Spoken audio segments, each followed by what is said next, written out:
আসসালামু আলাইকুম। মুনতাহাস মম লাইফস্টাইল চ্যানেলে আপনাদের সবাইকে ওয়েলকাম করছি আমার নতুন একটি ভিডিও দেখার জন্য। কাছে এবং দূরে যে যেখান থেকে আমার ভিডিওটি দেখছেন আশা করি সবাই অনেক ভালো আছেন। আমিও আলহামদুলিল্লাহ অনেক ভালো আছি। এই তো চলে আসলাম নতুন একটি ভিডিও নিয়ে। ভিডিওটা শুরু করলাম সকাল থেকে। সকালবেলা চলে আসলাম বারান্দায়। তো 2 দিন আগে দেখলাম এই গাছগুলো উঠেছে, আপনাদের দেখিয়েছি। তো আজকে দেখলাম ভালোই বড় হয়ে যাইতেছে, বিশাল বড় বড় হয়েছে আর অনেকগুলো গাছ উঠেছে। এই যে দেখতে পাচ্ছেন অনেকগুলো কুমড়ো চারা উঠেছে, প্রায় একটা টপে 20টা, আরেকটা টপে হলো 9টা না 10টা, এরকম করে অনেকগুলো করে কুমড়ো চারা উঠেছে। তো আমার তো দেখতে এত বেশি ভালো লাগতেছে। আর ওই কুমড়োর বিচি যেই মাটিতে পড়েছে সব মাটিতে একদম বীজ থেকে চারা উঠেছে, কত সুন্দর। এই যে আমার পুঁই শাকের যে টবটা আছে, পুঁই শাক লাগিয়েছি, এটার ভিতরে অনেকগুলো গাছ উঠেছে। আর সবগুলো গাছই মাশাল্লাহ বড় হয়ে যাইতেছে। অনেকগুলো গাছ মারাও গেছে, আমি হয়েছে বারবার গিয়ে খোঁচাখুচি করার কারণে অনেকগুলো গাছ পচে গিয়েছে। এরপরেই তো আমার মেয়ে যে একটু মাটি রেখেছে একটা বাটির ভিতরে, ওইটার ভিতরেও 2টো গাছ উঠে আছে, কত সুন্দর।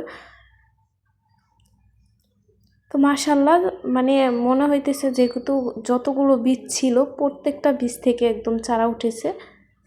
এই যে এই টবটার ভিতরে আমি একটু মাটি অবশিষ্ট ছিল, ওটা রেখে দিয়েছিলাম, ওটা থেকেও আবার 2টো চারা উঠেছে। এভাবে করে আরও 2টো টবে বীজগুলো উঠেছে।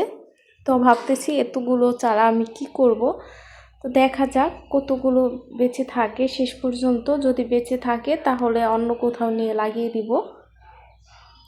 এই যে এই টবের ভিতরেও 2টো হয়েছে চারা উঠে আছে। তো এই টবের ভিতরে আমি একটু কলার খোসা দিয়েছিলাম, যে কারণে একটু পোকা উঠতেছে। তো কলার খোসাটা 2 দিন পরেই শুকিয়ে যাবে, তো সার হবে, এই জন্য দিয়েছি।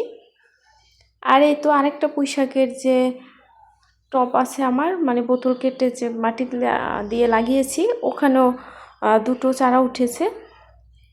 আর বাকি যে ফুল চারাগুলো আছে ওগুলো তো আমি ওই দিন ভাঙিনি, টবগুলো মাটিগুলো মিক্স করে নিই, তাহলে আমার মনে হইতেছে ওগুলার ভিতরেও হয়ে যেত।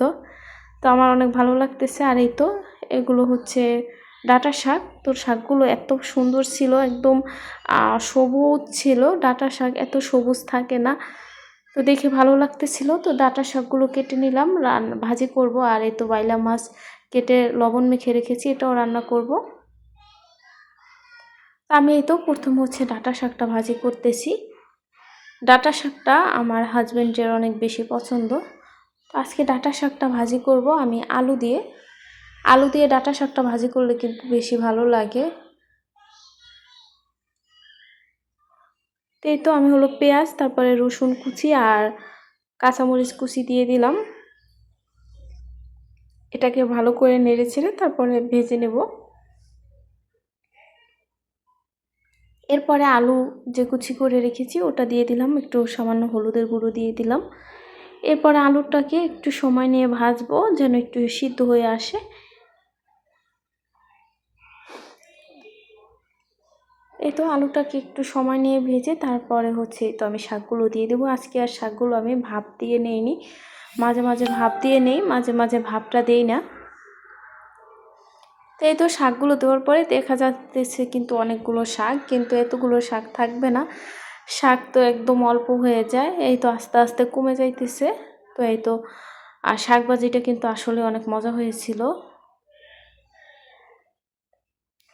তো এই তো আমি হচ্ছে ভালো করে নাড়াচাড়া করে তারপর হচ্ছে শাকটা ভাজি করে নিলাম। তো এই তো আমার শাকটা ভাজি হয়ে গেছে, এখন আমি তুলে নিতেছি আর একটা পাত্রের ভিতরে। তো এই তো হয়ে গেল, শাক ভাজিটা কিন্তু অনেক বেশি মজা হয়েছিল। এরপরে এই তো আমি মাছটা বসিয়ে দিলাম, পেঁয়াজ রসুন তারপর হলুদ মরিচ সব কিছু একসাথে ভালো করে কষিয়ে তারপরে হলো আমি মাছটা দিয়ে দিতেছি। আমি হলো সব কিছু কষানোর সময় একদম অল্প পানিতে কষিয়ে তারপরে মাছটা দিয়ে দেই, বেশি পানিতে মাছটা কষাই না।